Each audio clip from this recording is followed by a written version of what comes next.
2 மாதம் ஸ்கூல் லீவுக்கு அப்புறம் நாளைக்கு காலையில் பாப்பாவுக்கு ஸ்கூல் ஸ்டார்ட் ஆகுது. நைட்டே முடிஞ்ச வரைக்கும் கிச்சனெல்லாம் கொஞ்சம் க்ளீன் பண்ணி விட்டுட்டு தான் படுத்தேன். காலையில் எழுந்து சமைக்கிறதுக்கு கொஞ்சம் ஈஸியாக இருக்கும் அப்படிங்கிறதுக்காக சன்ஸையும் ப்ரிப்ரேஷனாக யூனிஃபார்ம், பேக்கு, லஞ்ச் பேக்குன்னு எல்லாத்தையும் எடுத்து பக்கமாக வச்சுக்கிட்டா. யூடியூப்பில் அடிக்கடி பார்த்துருக்கேன். பருப்பு வேக வைக்கும் பொழுதே காயையும் ஒரு சின்ன பாத்திரத்தில் வச்சு வேக வைக்கிறது. நான் இது வரைக்கும் செஞ்சது கிடையாது. சரி, இன்றைக்கி செஞ்சு பார்க்கலாமா, ஃபஸ்ட் டே சமையலில் கொஞ்சம் அவசரமாக இருக்கும் அப்படிங்கிறதுக்காக செஞ்சு பார்த்தேன். ஆப்ரேஷன் சக்ஸஸுங்க. ரொம்ப நல்லா இருந்தது. வேலையும் ரொம்ப ஈஸியாக முடிஞ்சிருச்சு. நீங்களும் ட்ரை பண்ணி பார்க்கலாம். முருங்கைக்காய் பருப்பு சாம்பார், ரசம், முட்டை அதெல்லாம் தான் செஞ்சுருந்தேன். ஈவினிங் ஸ்நாக்ஸ்க்கு கொண்டக்கடலை ஊற வச்சுட்டேன். ஸ்கூல் தொடங்கின 1 வாரம் 10 நாளைக்கு ப்ராப்பராக ஈவினிங் ஸ்நாக்ஸ் எல்லாம் செஞ்சு கொடுப்போம். அதுக்கப்புறம் வீட்டில் என்ன இருக்குதோ அப்படி செஞ்சு கொடுக்காம இனி கொஞ்ச நாள் வரைக்கும் ப்ராப்பராக குட்டீஸ்க்கு ஏதாவது ஹெல்த்தியாக செஞ்சு கொடுக்கலாம் அப்படின்னு பிளான் பண்ணியிருக்கேன்.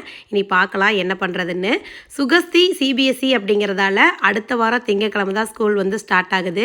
வீட்டில் அக்கா இருந்தானா எந்நேரம் சண்டை தான். ஆனால் அவள் ஸ்கூல் போனதையும் பொக்குன்னு போய் உக்காந்துக்கிட்டா. சரி வாடா, நம்ம வீட்டு மீன் குஞ்சுக்கள்லாம் சாப்பாடு போடலாம் அப்படின்ட்டு அப்படியே அவளை கூட்டிகிட்டு கொஞ்சம் டைவர்ட் பண்ணிக்கிட்டு இருந்தேன்.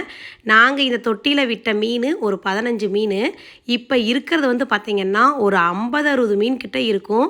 அந்தளவுக்கு நிறைய குட்டிகள் போட்டுருச்சுங்க. இயற்கையான சூழலாக இருக்கங்காட்டியோ என்னமோ அது பாட்டுக்கு குட்டி போட்டுக்கிட்டே இருக்குது.